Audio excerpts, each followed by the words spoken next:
I'm 26 years old, and my name is Sophia. I never imagined that I would find myself battling for my life in a hospital bed. My sister Victoria was out walking her dog when my parents informed the physicians that they were unable to attend. They never arrived, despite the doctor's warning that this might be my last night. Although they had previously picked Victoria above me, I made the decision that this would be the final time. I'd like to share with you the note I left behind that made all the difference. If you have ever felt invisible in your own family, please hit the like and subscribe buttons before I start my narrative. I also appreciate you letting me know where you are viewing from. I grew up in a house with a white picket fence that appeared ideal from the outside in a peaceful Pennsylvanian suburban area. My parents, Harold and Diana Wilson, had 2 daughters. I was the oldest, and my sister Victoria came along 3 years later. From the moment she was born, there was something different about how my parents treated us. When I was 7, I won first place in the school science fair. I rushed home with my blue ribbon, bursting with excitement to show my parents. They gave me a quick pat on the head before turning their attention back to Victoria, who was learning to ride her bike without training wheels. I told myself it made sense. Learning to ride a bike was a bigger milestone than a science project. By the time I was 12, I had grown accustomed to the pattern. When I brought home straight A's on my report card, my mother would nod approvingly, but save her enthusiastic praise for Victoria, who had managed to get a B- in art. When I qualified for the state swimming championships, my father said he was proud, but could not attend because Victoria had a minor cold and needed him at home. I became an expert at making excuses for them. They were busy. Victoria was younger and needed more attention. I was more independent and could handle things on my own. I convinced myself these were all reasonable explanations for why my achievements seemed to disappear into thin air while Victoria got celebrated for the smallest accomplishments. What made things more complicated was my health. At 16, I was diagnosed with a severe autoimmune disorder that required daily medication and regular monitoring. My condition could flare up from stress, certain foods, and particularly animal dander. Even with this serious diagnosis, my parents seemed to treat my health issues as an inconvenience. When I had to miss school for doctor appointments, my mother would sigh heavily about having to rearrange her schedule. When I had a reaction and needed to go to the emergency room, my father would complain about the medical bills on the drive over. Victoria never had any major health problems. She was the picture of vitality, always energetic and outgoing. She became a soccer star in high school, and my parents never missed a single game. They would sit in the stands with giant homemade signs, cheering her name, while I sat beside them, often feeling dizzy or nauseated from a flare-up, but determined to support my sister despite my parents' lack of support for me. As we grew older, the disparity in how we were treated became even more pronounced. When it came time for college, my parents told me they could only afford to help one of us financially, and since Victoria was not as academically inclined, she would need the support more. I worked 3 jobs to put myself through college while maintaining a 4.0 GPA. Meanwhile, Victoria dropped out after 1 semester because she found it too stressful, and my parents comforted her by buying her a brand new car. Despite all of this, I maintained hope that someday my parents would see me, really see me. I kept trying to earn their approval, their attention, their love. I graduated with honors, secured a good job at a marketing firm, and even made sure to visit home regularly. I always brought thoughtful gifts for everyone, remembered all their favorite things, and went out of my way to be the perfect daughter. But no matter what I did, Victoria remained the sun around which our family orbited.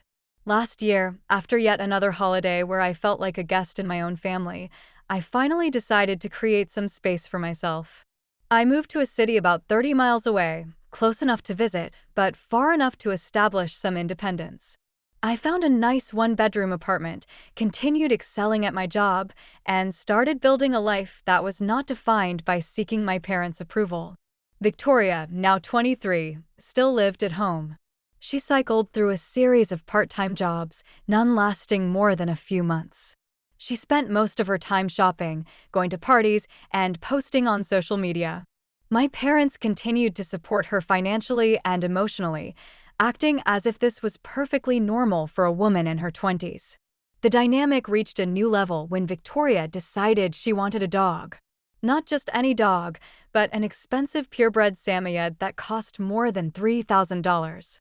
Despite knowing about my severe allergies to animal dander, my parents not only approved, but paid for the dog and all its accessories. They converted their home office into a special room just for the dog, complete with custom furniture and climate control. When I expressed concern about not being able to visit anymore due to my allergies, my mother simply said, "You can take your medication, sweetie." Victoria really needs this dog for her emotional well-being. That was my family in a nutshell. Victoria's emotional well-being always trumped my physical health. Her desires always outweighed my needs. But still, they were my family, and some desperate part of me kept hoping that someday things would change. I maintained a good relationship with Victoria despite everything. She was spoiled and self-centered, but I did not believe she was deliberately malicious. She had simply grown up in an environment where she was the priority, and she did not know any different. Sometimes when it was just the two of us, I could glimpse the sweet little sister I had built sandcastles with as a child. Those moments kept me holding on, hoping that beneath the layers of favoritism and dysfunction, there was still a real family connection to be salvaged. Looking back now, I can see I was setting myself up for disappointment. I was clinging to a fantasy version of my family rather than accepting the reality of who they were and how they valued me. But sometimes fantasies are easier to live with than harsh truths, especially when those truths cut straight to your core. I had spent 26 years trying to earn the love that should have been freely given. It would take a near-death experience for me to finally understand that no amount of trying would ever be enough. 3 months ago, after several weeks of minimal contact with my family, I decided to make an effort to reconnect. I called my mother and suggested I come over for dinner that weekend. To my surprise, she seemed genuinely excited about the idea and immediately agreed. "That sounds wonderful, Sophia. We have not seen you in so long. I will make your favorite lasagna, and your father will pick up that cheesecake you like from the bakery downtown." Her enthusiasm sparked a familiar hope within me. Maybe they had noticed my absence after all. Maybe they did care. I spent the rest of the week looking forward to Saturday, even splurging on a nice bottle of wine to bring along and a new outfit that I thought my mother would approve of. As Saturday approached, I made sure to take extra doses of my medication. My condition had been relatively stable lately, and I wanted to keep it that way for the family dinner. I also prepared mentally, reminding myself not to expect too much and to focus on enjoying whatever positive interactions occurred rather than dwelling on any disappointments. When I arrived at my parents' house that evening, I was greeted by my mother's warm hug and the delicious smell of her homemade lasagna. For a moment, everything felt perfect. Then I heard a bark from inside the house and my heart sank. "Is Victoria's dog here?" I asked, already feeling the familiar tightness in my chest that preceded an allergic reaction.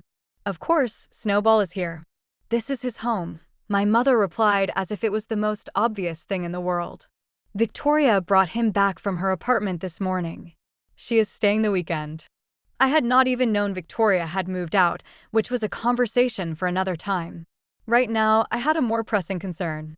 "Mom, you know I am severely allergic to dogs. I cannot be in the same house as Snowball for extended periods, even with medication." We talked about this when Victoria first got him. My mother's expression hardened slightly. "Well, we cannot just put him outside. It is too cold and Victoria would be heartbroken. You will be fine for one evening, Sophia. Just take another pill if you need to." Before I could respond, my father appeared in the doorway, grinning broadly. "There is my girl. Come on in. Dinner is almost ready." I hesitated, then stepped inside. What choice did I have? I had driven 30 miles for this dinner, bought wine and a new outfit, and built up expectations for a nice family evening. Walking away now would only cement my role as the difficult daughter who could not even make it through one family dinner without causing problems. Inside, Victoria was curled up on the couch with Snowball, a large white fluffy dog who immediately started barking excitedly when he saw me. Victoria looked up from her phone long enough to give me a quick wave. "Hey sis, look how big Snowball has gotten. Isn't he gorgeous?" She buried her face in the dog's fur, completely oblivious to my discomfort. I kept my distance, trying to breathe shallowly. He is certainly fluffy. I did not realize he would be here tonight. Where else would he be? Victoria laughed. He is family. Those words stung more than she could know. A dog she had owned for less than a year was family, while I, their daughter of 26 years, was expected to risk my health to accommodate him. I excused myself to the bathroom where I took another dose of my allergy medication and used my inhaler. I stared at my reflection in the mirror, noting the hives already beginning to form on my neck, and gave myself a pep talk. Just get through dinner. Keep the peace. It is only a few hours. When I returned, we all sat down to eat. The lasagna was delicious, but I could barely taste it through my increasingly congested sinuses. The conversation revolved almost entirely around Victoria and Snowball, his training progress, the cute things he did, the expensive organic food they had special ordered for him, and the dog social events Victoria had been taking him to. Whenever I tried to contribute to the conversation, talking about my recent promotion or the night classes I had started taking to further my education, my parents would nod politely before quickly returning to the far more interesting topic of Snowball's preferences in chew toys. By dessert, my eyes were watering constantly. My breathing was labored, and I had broken out in hives across most of my visible skin. Victoria finally seemed to notice. "Whoa, Sophia, you look terrible. Are you having a reaction or something?" "Yes," to Snowball I wheezed. "I told Mom I am allergic when I arrived." My mother frowned. "I thought you were exaggerating. You always were a bit dramatic about your health issues." "I am not being dramatic," I said, trying to keep my voice steady despite my growing anger and discomfort. "I have a documented medical condition. My doctor has specifically warned me about prolonged exposure to animal dander." "Well, you seem fine enough to eat a full dinner and dessert," my father pointed out, as if my ability to eat somehow negated my medical distress. "I think I should go," I said, standing up from the table. "Thank you for dinner, but I am not feeling well." "Already, but we have not even had coffee yet," my mother protested. "And I wanted to show you the new curtains in the living room." "Another time," I said, gathering my purse. "I need to get home and take more medication." Victoria rolled her eyes. "You are always so serious about everything, Sophia. It is just a little allergic reaction. Pop a Benadryl and chill out." I did not bother responding to that. I thanked my parents again for dinner, declined their half-hearted offers to have me stay longer, and made my way to my car. As I drove home, I could feel my chest getting tighter, my breathing more labored. I stopped at a pharmacy on the way and bought additional antihistamines, taking them immediately in the parking lot. By the time I reached my apartment, I was exhausted, both physically from the allergic reaction and emotionally from yet another family gathering where I felt utterly invisible. I used my nebulizer, took a cool shower to soothe my hives, and collapsed into bed. As I drifted off to sleep, I told myself what I always did after these encounters. They did not mean to hurt me. They just did not understand. Victoria was their baby. I was stronger, more independent. I did not need their attention the way she did. But a small voice inside me whispered a different truth. They understood perfectly well. They just did not care enough to change. And no amount of strength or independence could fill the void left by parents who consistently chose someone else over you. I pushed that voice away and fell into a troubled sleep, unaware that this relatively minor incident was just the beginning of a health crisis that would ultimately force me to confront the painful reality of my family dynamic once and for all. 3 days after the disastrous family dinner, I woke up feeling like someone had parked a truck on my chest. My skin was burning with hives, and when I tried to stand, the room spun violently around me. I grabbed my phone from the nightstand and called my doctor's office, leaving a message about my symptoms and explaining about the dog exposure. This was not my first severe reaction, but it was definitely among the worst. Usually, the effects of allergen exposure would peak and then begin to subside after 24 to 48 hours. The fact that I was getting worse on day 3 was concerning. I forced myself to shower and dress for work, though every movement was painful.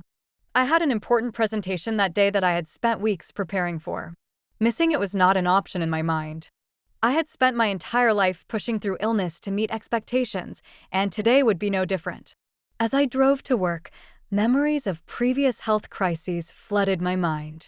When I was 17 and had my first major autoimmune flare, I had been hospitalized for 3 days. My mother had visited once for less than an hour, explaining that Victoria had a recital she could not miss. My father had called daily but never came in person. He had said hospitals made him uncomfortable. When I had pneumonia during my sophomore year of college, I had been so sick I could barely walk to the bathroom.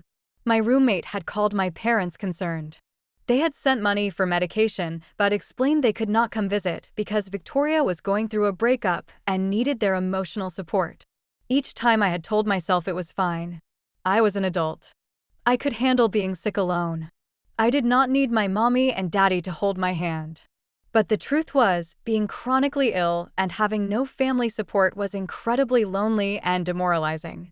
By the time I reached my office, I knew I had made a mistake coming in. My breathing was shallow and rapid, and dark spots danced at the edges of my vision. My colleague Natalie took one look at me as I stumbled to my desk and immediately came over. "Sophia, you look absolutely terrible. What is going on?" Her face was creased with genuine concern. "Allergic reaction," I managed to explain between labored breaths. "Got exposed to a dog at my parents' house. Thought I could push through it." Natalie frowned. "You need to see a doctor right now. This looks serious." "I have a presentation," I protested weakly. "I will cover your presentation," she insisted. "Your health is more important than any work meeting. Do you need me to drive you to urgent care?" I shook my head, touched by her concern, but still reluctant to admit how bad I felt. "I will call my doctor again. If they think I should come in, I will get an Uber." Natalie looked skeptical but returned to her desk after extracting a promise that I would keep her updated. I called my doctor's office again and was put through to the nurse. After describing my symptoms, she told me in no uncertain terms to go to the emergency room immediately. "This sounds like it could be developing into anaphylaxis," she explained. "With your history, we cannot take chances. You need to be seen right away." I hung up and sat there for a moment, contemplating my options. Part of me still wanted to stay for the presentation to prove I could push through anything. But another part, the rational part that had been silenced so often, knew this was serious. I gathered my things and approached Natalie's desk. The nurse said I should go to the ER. "Could you let Brian know I will not make the presentation?" "Of course," she said, already reaching for her purse. "I am driving you.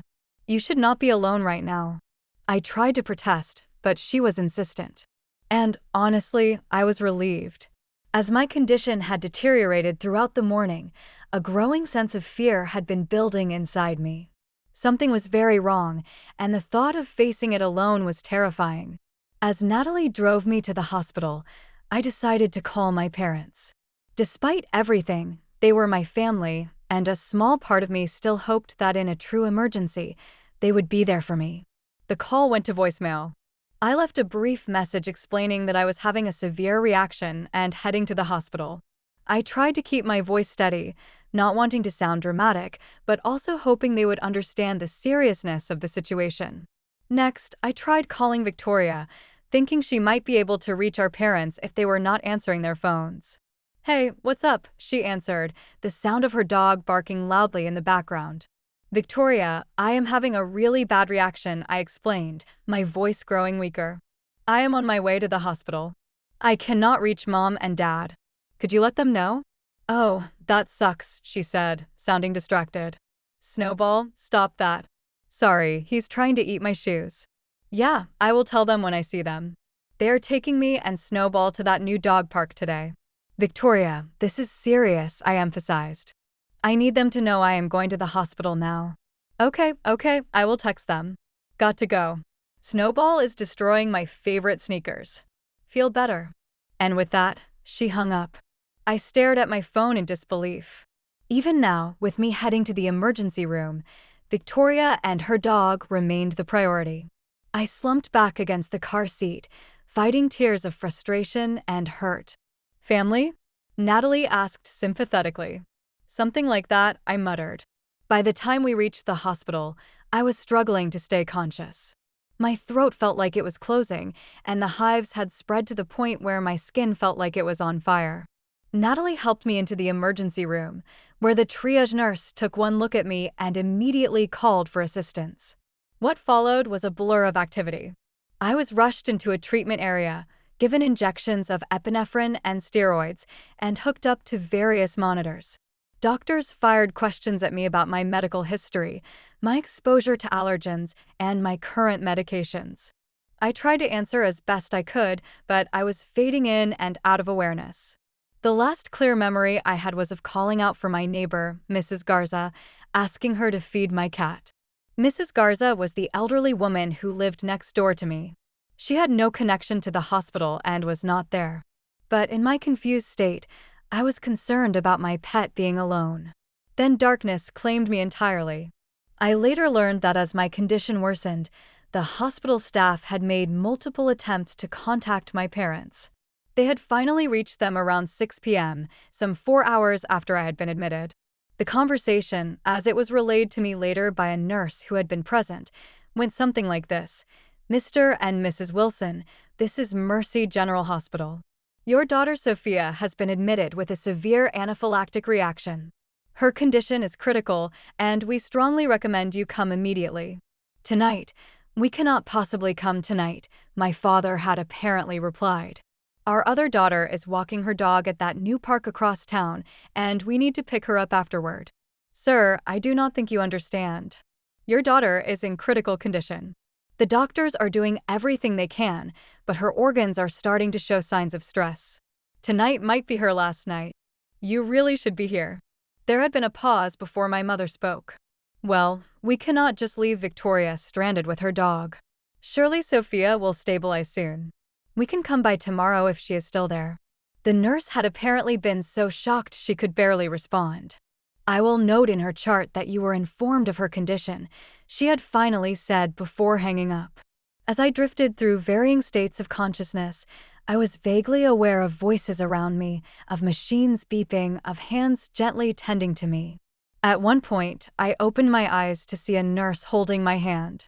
She was older, with kind eyes and gray hair peeking out from her cap. "You hang in there, sweetheart," she said softly. "I am staying right here with you." I squeezed her hand weakly in response, grateful for this stranger's compassion when my own family had abandoned me once again.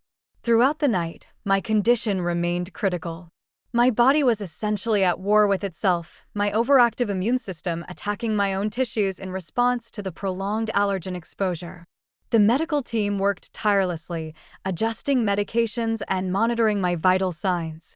By morning, I had stabilized somewhat, though I remained in the intensive care unit. The crisis had passed, but the damage to my body and, even more so, to my heart had been done. Natalie had contacted some of my other colleagues, and throughout the next day, a steady stream of coworkers and friends came to visit. They brought flowers, cards, and genuine concern. People I saw every day but had never considered close friends showed up and sat with me, sharing stories and keeping my spirits up. Not once did my parents call to check on my condition. Not once did Victoria text to see if I was still alive. As the reality of their absence sank in, something inside me finally broke.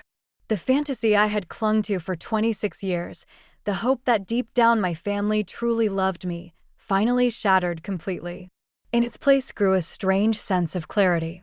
For the first time, I saw my family exactly as they were, not as I wished them to be.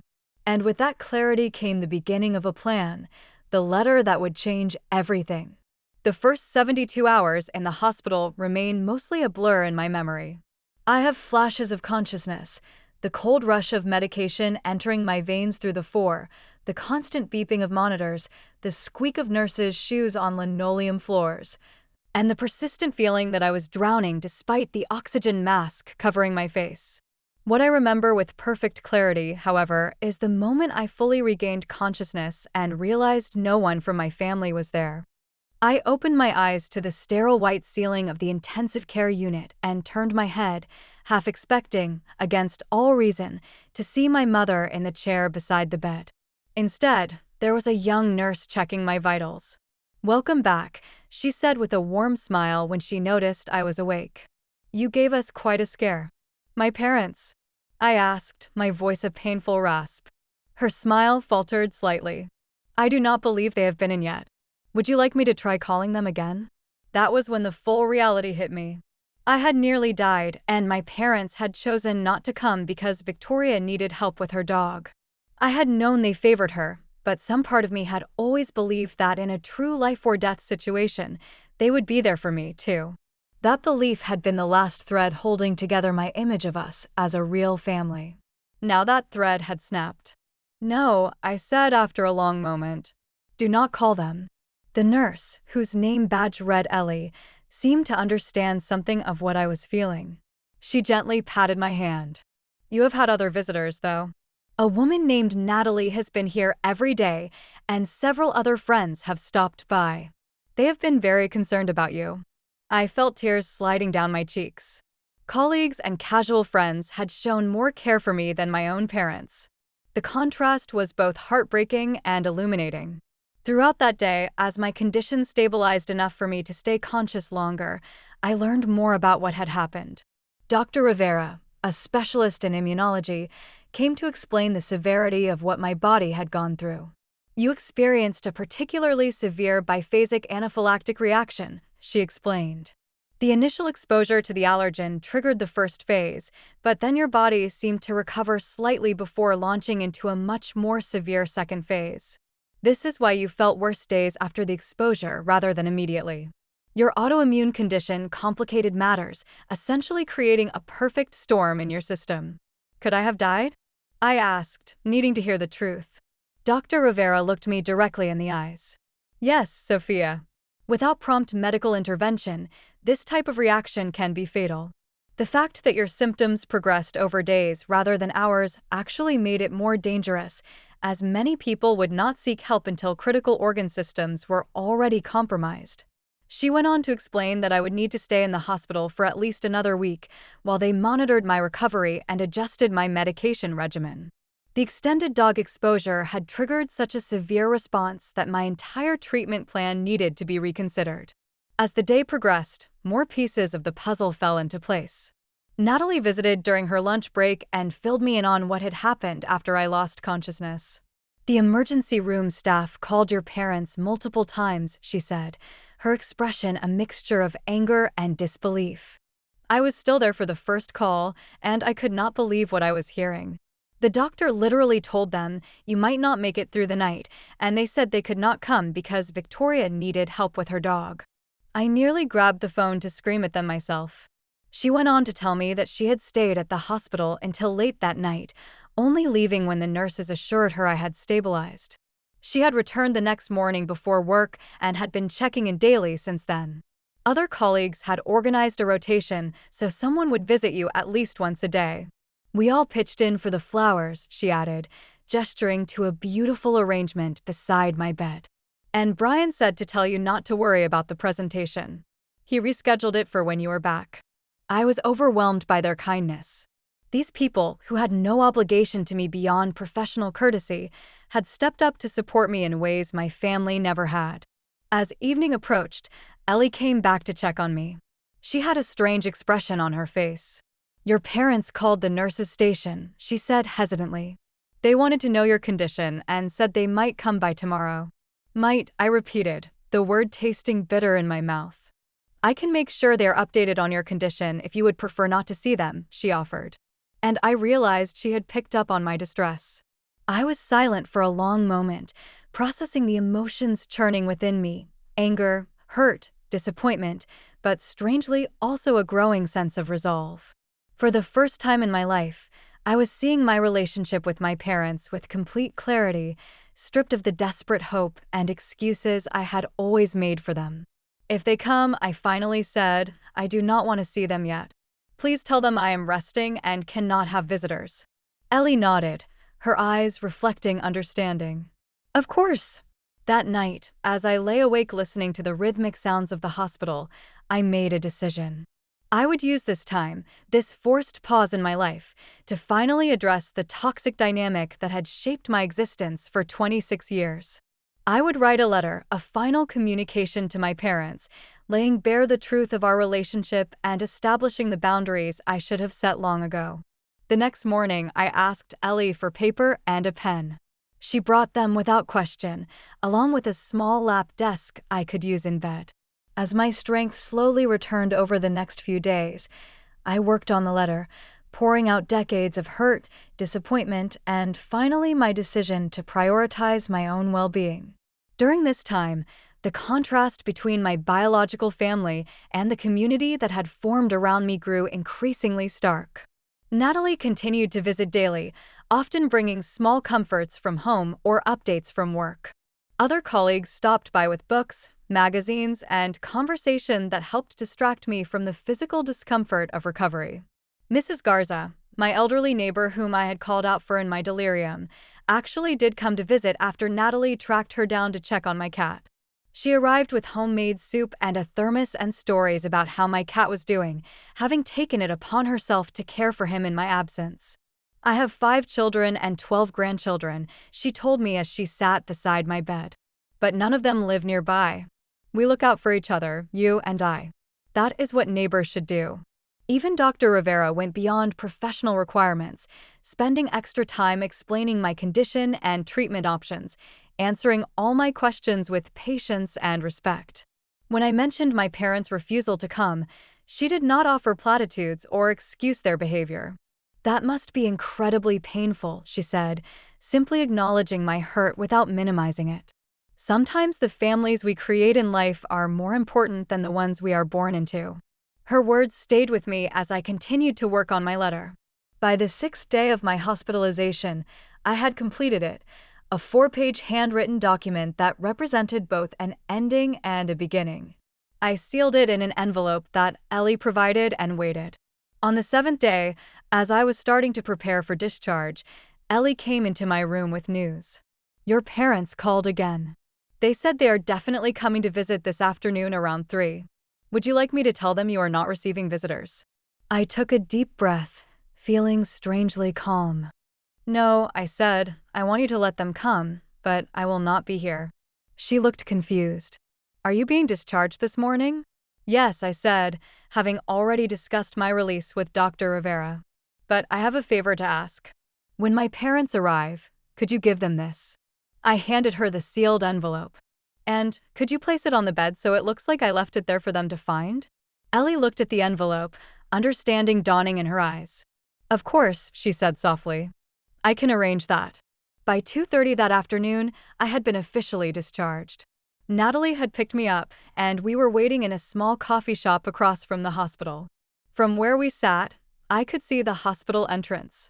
At precisely 3:15, I watched my parents walk through those doors, finally coming to see their daughter after she had nearly died a full week earlier. I did not know exactly what would happen when they read my letter, but I knew with absolute certainty that our relationship would never be the same again. And for the first time in my life, that thought did not fill me with dread, but with a profound sense of liberation. Natalie's spare bedroom became my sanctuary for the next 2 weeks. Her apartment was on the 3rd floor of a pet-free building with large windows that let in abundant natural light. It was the perfect environment for my physical recovery, free from allergens and full of fresh air and sunshine. Stay as long as you need, she insisted when I expressed concern about imposing. I live alone and have plenty of space. Plus, I enjoy the company. The first few days after hospital discharge were focused entirely on regaining my physical strength. I slept for 12 to 14 hours a day, my body demanding rest to heal from the trauma it had endured. Dr. Rivera had prescribed a new medication regimen that required careful monitoring, and Natalie helped me keep track of the various pills and injections. As my body slowly recovered, my mind began the equally important process of healing from decades of emotional neglect. The letter I had left for my parents had been a watershed moment, a clear line drawn between the person I had been, desperate for their approval, and the person I was becoming, determined to value myself even if they never would. The contents of that letter had poured out of me during those hospital days. Each word was a release of pain I had carried for too long. Dear Mom and Dad, by the time you read this, I will have been discharged from the hospital where I spent a week fighting for my life. The doctors called you the first night and told you I might not survive until morning. You chose not to come because Victoria needed help walking her dog. This was not the first time you have chosen Victoria over me. It has been the pattern of our family since my earliest memories. For 26 years, I have made excuses for your behavior. I have told myself that Victoria needed you more, that I was stronger and more independent, that someday you would see me and value me equally. I nearly died waiting for that day to come. I do not write this letter out of anger, though I have every right to be angry. I write it from a place of clarity and self-preservation. I can no longer participate in a family dynamic that consistently places my needs, my accomplishments, and even my life below those of my sister and now her dog. From this point forward, I am stepping back from our relationship. I need time and space to heal, not just from this most recent health crisis, but from the lifelong pattern of being treated as less than. I will not be contacting you for the foreseeable future, and I ask that you respect my decision by not attempting to contact me either. If at some point you are genuinely interested in building a healthier relationship, one based on mutual respect and equal consideration, then we can revisit this decision. That would require acknowledgement of the harm that has been done and a commitment to change on your part. I do not hold out much hope for this outcome, but I leave the door unlocked rather than sealed shut. Not for your sake, but for mine. Because despite everything, letting go of the dream of having parents who truly see and value me is the hardest thing I have ever done. I am not doing this to punish you. I am doing it to save myself, Sophia. I had no way of knowing how they had reacted upon reading those words. Part of me had expected frantic phone calls, or even a visit to Natalie's apartment, whose address they could have obtained from my building manager. But there had been nothing, complete silence, which in its way was the most telling response of all. A week after my discharge, I began seeing a therapist named Lydia, whom Dr. Rivera had recommended. Our first session was primarily focused on the immediate trauma of my health crisis and family abandonment. But as the weeks progressed, we began to dig deeper into the patterns that had shaped my life. What you are describing is a classic golden child scapegoat dynamic, Lydia explained during our third session. Families with this pattern typically elevate one child, the golden child, as the repository of all their positive projections, while using another child, the scapegoat, as the target for all negative projections. But why? I asked. What did I ever do to deserve being the scapegoat? Nothing, Lydia said firmly. This has nothing to do with anything you did or did not do. This dynamic develops from the parents' own unresolved issues and insecurities. The golden child makes them feel good about themselves as parents because that child's dependency validates their importance. The more independent child often becomes the scapegoat precisely because their self-sufficiency threatens the parent's sense of being needed. Her explanation struck a deep chord. My entire life, I had believed that if I could just achieve enough, be perfect enough, somehow earn their love, things would change. But the truth was that my very strengths were what had made me the target of their neglect. The most insidious aspect of this dynamic, Lydia continued, is how it trains the scapegoat to constantly seek approval that will never come. You have been running on a hamster wheel of achievement and self-sacrifice, hoping to finally win the love that should have been freely given to you as their child. So, what do I do now? I asked, feeling both liberated and lost with this new understanding. You grieve, she said gently. You acknowledge the parents you deserved but never had. You feel the anger, the sadness, the loss. And then, gradually, you build a life based on your own values rather than the desperate hope of finally being seen by people who have shown they are incapable of truly seeing you. Those sessions with Lydia became the foundation of my healing process. For the first time, I allowed myself to feel the full range of emotions about my family without immediately dismissing them or making excuses. I cried for the little girl who had brought home achievement after achievement, only to be ignored. I raged at the parents who had chosen a dog over their daughter's life. I mourned the family I had always wanted but never truly had.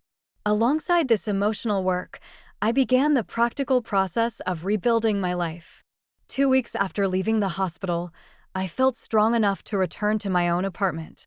Mrs. Garza welcomed me home with another container of homemade soup and updates about my cat, who had apparently decided that her apartment was an acceptable second residence. He still comes to visit me every afternoon, she said with a chuckle. I think he has decided we are family now. Her casual use of the word family made me smile. Perhaps family was not defined by blood or legal ties, but by who showed up when it mattered. As I settled back into my apartment, I made several significant changes. I invested in high-quality air purifiers for every room to reduce the risk of allergen exposure. I updated my emergency contacts, removing my parents and adding Natalie and, after asking her permission, Mrs. Garza. I even changed my advanced medical directive to specifically state that my parents should not be consulted for medical decisions if I was incapacitated. 3 weeks after my discharge, I felt ready to return to work. My colleagues welcomed me back with genuine warmth, and Brian, my supervisor, assured me that my position had been secure during my absence. "Take it easy your first week back," he advised. "Your health comes first. The work will still be here." His consideration, so different from what I had experienced from my family, reinforced my growing understanding that respect and care should be normal, not exceptional, in relationships. Throughout this time, I maintained my silence with my parents.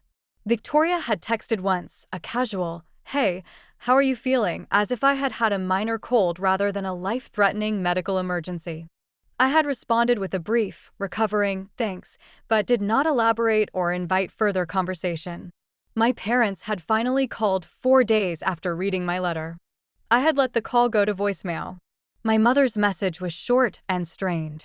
"Sophia, this is your mother. We got your letter. I think you are being very dramatic about this whole situation. Your father and I have always done our best for both you and Victoria. Call us when you are feeling more rational." Her words, so dismissive of my near-death experience and the legitimate pain I had expressed, only confirmed that I had made the right decision in stepping back. There was no acknowledgement of their failure to come to the hospital. No recognition of the pattern I had described, not even a simple, "I'm sorry you felt that way." As the 4th week of my recovery began, I received a surprising call from Victoria. "Mom and Dad are acting weird," she said without preamble when I answered. "They wouldn't tell me what was in your letter, but they've been fighting a lot, and Mom keeps crying at random times." "What did you say to them?" "I told them the truth," I replied simply. "About how they've treated me compared to you for our entire lives. About how they chose not to come to the hospital when doctors said I might die because you needed help with your dog." There was a long silence on the other end of the line. When Victoria finally spoke, her voice was subdued. "I didn't know it was that serious. They just said you were having an allergic reaction and would be fine. Would you have done anything differently if you had known?" I asked, genuinely curious rather than accusatory. Another pause. "I don't know," she admitted. "I guess I've never had to think about it before. Things have always revolved around what I want." Her honesty was surprising and, in its way, refreshing. "That's not your fault," I said. "That's how they raised you. But I can't be part of that dynamic anymore." It nearly killed me, literally. "Are you saying you don't want to be my sister anymore?" There was a hint of the little girl I had once built sandcastles within her voice. "No," I said softly. "I'm saying I need to rebuild my relationship with myself first. I've spent my whole life trying to earn love from our parents by being perfect, achieving everything, never complaining. It's left me hollow inside. I need to learn who I am when I'm not desperately seeking approval." "I didn't know you felt that way," Victoria said. "You always seemed so together, so strong." "That was the mask I wore," I explained. "But underneath, I was drowning." Our conversation ended shortly after, with no real resolution, but perhaps a small crack in the facade of our family dynamic. I didn't know if Victoria would reflect on what I had said or immediately dismiss it. I didn't know if she would report back to our parents or keep our conversation private. For once, I decided not to worry about any of that. Their reactions were their own responsibility, not mine. As I prepared for bed that night, I stood before my bathroom mirror and really looked at myself. The physical toll of my health crisis was still visible in my too-thin face and the lingering shadows under my eyes. But there was something else there too. A steadiness in my gaze that hadn't been there before. The desperate need for approval that had driven me for so long was beginning to fade, replaced by something quieter, but far more powerful: self-acceptance. The journey ahead would not be easy. Decades of unhealthy patterns could not be undone in a few weeks. But for the first time, I was facing that journey not as the family scapegoat seeking redemption, but simply as Sophia, a woman worthy of respect, consideration, and love exactly as she was. The day my parents finally came to the hospital, only to find my empty bed and letter, was a pivotal moment in all our lives. Though I was not physically present to witness it, what I know about their reaction comes from Ellie, the nurse, who had become something of an ally during my stay. She called me the day after my discharge, having gotten my number with my permission before I left. "I hope you don't mind me reaching out," she said. "I just thought you might want to know what happened when your parents arrived." I did want to know, though part of me feared the answer. "Please tell me." "They came right at 3, like they said they would," Ellie recounted. "I directed them to your room and told them you had been discharged earlier that day. Your father seemed annoyed, asking why no one had called to tell them. Your mother went straight to the bed and saw your letter." According to Ellie, my mother had picked up the envelope with my name written on the front in my distinctive handwriting. She had called my father over, and they had opened it together, standing side by side at the foot of the empty hospital bed.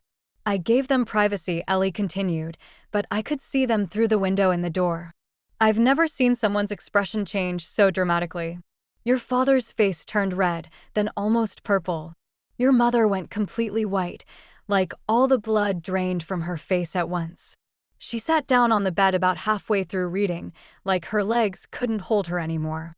When they had finished reading, my father had crumpled the letter in his fist, then immediately smoothed it out again, as if regretting the impulse. My mother had simply sat there, staring at nothing. They stayed in that room for almost 45 minutes, Ellie said. Not talking much, just sitting there. When they finally left, your mother was crying, and your father looked like he had aged 10 years in an hour. I listened to this account with a strange detachment, as if hearing about strangers rather than my own parents.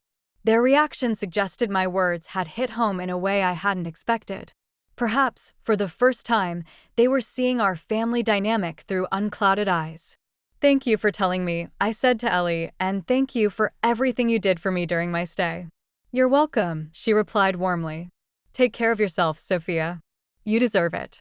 Those words, "you deserve it," echoed in my mind long after we hung up. Did I deserve care and consideration? The rational part of me knew the answer was yes. But decades of being treated as less than had left deep grooves of doubt in my psyche. In the days following my conversation with Ellie, I braced myself for an onslaught of calls, texts, or even a visit from my parents. I had arranged to stay with Natalie temporarily, both to recover and to give myself space from potential confrontations. But the expected barrage never came. Instead, there was only silence, broken by the single text from Victoria that I mentioned earlier. The silence continued until 6 days after reading my letter. My parents finally called. I let the call go to voicemail, not yet ready to engage directly. My mother's message, dismissing my experience as dramatic and suggesting I was being irrational, confirmed that they were not yet capable of the honest reflection our relationship would require to heal. 2 days after that call, I received a lengthy email from my father. Unlike my mother's dismissive voicemail, his message showed at least some attempt at introspection. "Sophia, your letter has forced your mother and me to confront some uncomfortable truths about our family. While I don't agree with everything you wrote, I can't deny that we haven't always been as attentive to your needs as we should have been. The night the hospital called, we genuinely didn't understand the severity of the situation. We've become so accustomed to you handling everything on your own that we assumed this would be no different. That was our mistake, and I'm sorry for it. However, I believe you're being unfair in your characterization of our entire relationship. We've always been proud of your achievements and independence. Perhaps we didn't show it in the ways you needed, but that doesn't mean the feeling wasn't there. I hope you'll reconsider your decision to cut us off. Victoria misses you, and despite what you may believe, so do we. Dad." His words reflected the beginning of awareness, but stopped far short of true understanding. The line about being proud of my achievements without acknowledging that they had never bothered to attend my graduations, presentations, or other milestone events spoke volumes. His assertion that they didn't understand the severity of a situation where doctors explicitly said I might not survive the night revealed how deeply ingrained their dismissal of my needs truly was. I didn't respond to the email. Instead, I forwarded it to Lydia, my therapist, and we discussed it in our next session. This is actually quite typical, she observed. There's acknowledgement of the specific incident that triggered the confrontation, but resistance to seeing the larger pattern. Note how he says you're being unfair in your characterization, essentially telling you that your lived experience is incorrect. Should I respond? I asked. That depends entirely on what you want from this interaction, she replied. If you're hoping for full acknowledgement and change, this email suggests they're not there yet.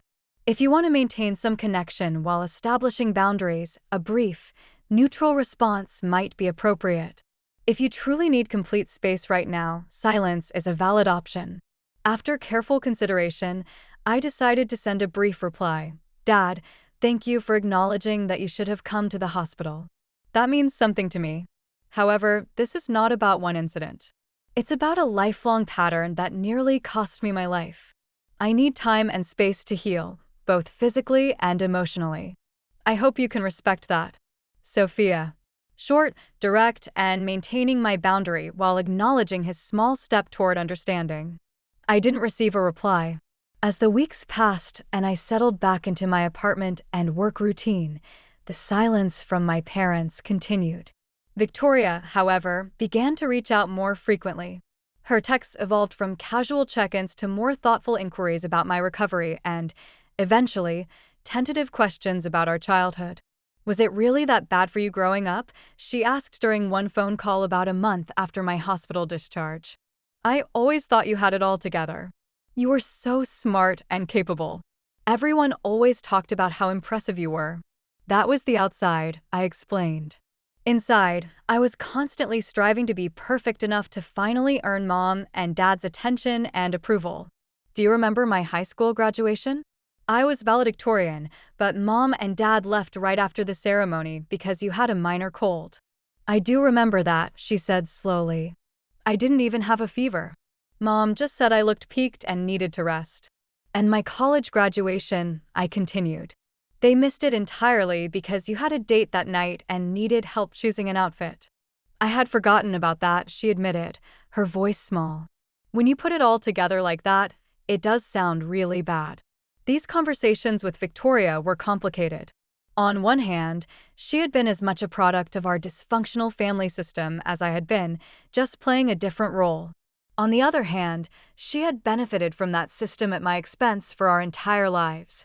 I tried to balance honesty about my experience with the understanding that her awakening to the reality of our family dynamic would be its own painful journey. 6 weeks after my hospital discharge, when I was fully back at work and settling into my new normal, the confrontation I had been both expecting and dreading finally occurred. My parents showed up at my apartment unannounced on a Saturday afternoon. I saw them through the peephole and considered not answering. But after taking a deep breath and centering myself, I decided to face them directly. I opened the door but did not invite them in. Sophia, my mother said, her voice wavering slightly. You look well. What are you doing here? I asked, keeping my tone neutral. We need to talk, my father said. This has gone on long enough. You can't just cut your family out of your life because of one misunderstanding. The minimization of my near-death experience as a misunderstanding sent a flare of anger through me, but I kept my expression calm. This is not a good time. If you want to talk, you need to call first and respect my boundaries. Boundaries, my mother repeated, as if the concept was foreign to her. We're your parents. We don't need permission to see our own daughter. Actually, you do, I said firmly. That's exactly what a boundary is. I asked for space in my letter, and showing up unannounced at my home is disrespecting that request. This is ridiculous, my father huffed. Victoria said you've been filling her head with all sorts of accusations about us being bad parents. We've done everything for you girls. I've only told Victoria the truth about my experience, I replied. If that conflicts with the story you've told yourselves about our family, that's something you need to examine. My mother's face crumpled. How can you be so cold? Do you know how much you've hurt us with all this? The familiar guilt began to rise in me, the lifetime habit of taking responsibility for their feelings, but I pushed it back down. I nearly died, Mom, alone in a hospital because you and Dad chose Victoria's dog over coming to be with me. I'm not responsible for your feelings about that reality. They continued to push, using every tactic that had worked in the past, guilt, obligation, dismissal of my experience, appeals to family loyalty. But something had fundamentally changed in me. The desperate need for their approval that had driven me for so long had been replaced by a clear-eyed understanding of my own worth and the treatment I deserved. After 15 minutes of circular conversation that was getting nowhere, I finally said, "I'm going to close the door now. Please don't come back unannounced. If you want to talk, call or email first and respect my answer if I say I'm not ready." "This is not over," my father said as I began to close the door. "You're right," I agreed. "This is just the beginning of me valuing myself enough to set healthy boundaries. Goodbye." I closed the door, then leaned against it, my heart racing, but my resolve firm. For the first time in my life, I had stood my ground with my parents without being consumed by guilt or the desperate hope of finally earning their approval. It was terrifying and liberating all at once. That evening, I received a text from Victoria. "Mom and Dad came home really upset. Dad keeps saying you've changed. Mom is crying in their bedroom. What happened?" I replied simply, "I stood up for myself. It's new for all of us." Her response came after a long delay. "I think I need to learn how to do that too." Those words, so unexpected, gave me the first real hope that something positive might emerge from this painful upheaval. Not a fantasy reconciliation where my parents suddenly became the loving, supportive people I had always longed for, but perhaps a healthier relationship with my sister and new patterns for both of us going forward. The letter I had left on that hospital bed had indeed changed everything. Not by magically transforming my parents, but by finally giving me permission to transform myself from a perpetual people-pleaser, desperate for approval, into a woman who knew her own worth and was no longer willing to accept crumbs of affection where a feast of love should have been. 6 months have passed since that day I left the letter on my empty hospital bed. 6 months of healing, growth, and profound change. I sit here in my new apartment in a different city, 40 miles from where my parents still live, reflecting on how much has shifted, both around me and within me. The physical reminders of my near-death experience have faded. The last of the hives disappeared weeks ago, and my breathing has returned to normal. My new medical regimen, carefully designed by Dr. Rivera, has kept my autoimmune condition stable. I still have to be vigilant about potential allergen exposure, but the constant anxiety that once accompanied that vigilance has subsided. Moving to a new city was a decision I made 2 months after my hospital stay. I needed a fresh start, somewhere without the shadows of old patterns clinging to familiar corners. My company was supportive, allowing me to transfer to a different branch office. The apartment I found is on the top floor of a newly constructed building with state-of-the-art air filtration systems, perfect for someone with my health concerns.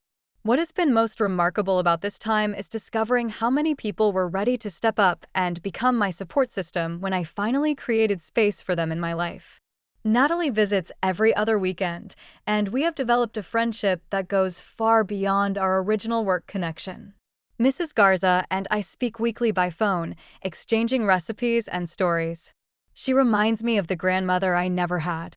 I have made new friends in my new city, joining a book club and a hiking group for people with chronic health conditions.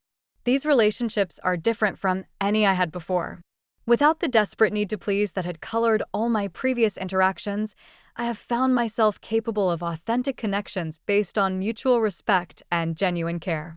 My relationship with my family has evolved in ways both expected and surprising. My parents and I maintain minimal contact. They call once a month, and I answer when I feel emotionally equipped to handle the conversation. These calls are brief and somewhat superficial, but they no longer leave me feeling drained and inadequate. I have accepted that they may never be capable of the deep, nurturing relationship I once craved. And, strangely, that acceptance has freed me from the constant disappointment of unmet expectations. Victoria, however, has undergone a transformation I never anticipated. 2 months after my hospital stay, she moved out of our parents' house and into her own apartment. She even rehomed Snowball with a family friend who had a large yard and children who adored him. I realized I never actually wanted a dog, she confessed during one of our increasingly frequent calls. I just wanted Mom and Dad's attention, and they always gave me whatever I asked for. It wasn't fair to Snowball or to you. That level of self-awareness from my previously self-absorbed sister shocked me. When I asked what had prompted this change, her answer was both simple and profound. Your letter, not the one you left for mom and dad, but what you told me about having to be perfect to try to earn their love. It made me look at myself and realize I've been doing the same thing, just differently. I was being the dependent, needy daughter because that got me their attention. But it was making me into someone I don't actually want to be. Victoria and I now meet for coffee once a month. Our relationship is still healing, still finding its new shape, but there is an honesty between us that never existed before. We are learning to be sisters without the distorting lens of our parents' favoritism. Therapy continues to be a cornerstone of my new life. Lydia has helped me understand that the healing process is not linear. There are still days when the old habits of thinking try to reassert themselves, days when I catch myself overachieving to prove my worth or minimizing my needs to avoid being difficult. But now I recognize these patterns for what they are, echoes of a dynamic I have chosen to leave behind. One of the most powerful lessons I have learned is about the nature of family itself. Blood relationships are given to us by circumstance, but true family, the people who show up, who value us, who respect our boundaries while supporting our growth, we choose and create through our actions and commitments. The nurse who stayed past her shift to hold my hand when I was fighting for my life showed more family loyalty than the parents who chose a dog walk over their daughter's bedside. Natalie, who drove me to the hospital and visited daily during my recovery, demonstrated more care than the sister who couldn't be bothered to relay an emergency message. Mrs. Garza, who fed my cat and brought me soup, embodied the neighborly concern that is its own kind of family bond.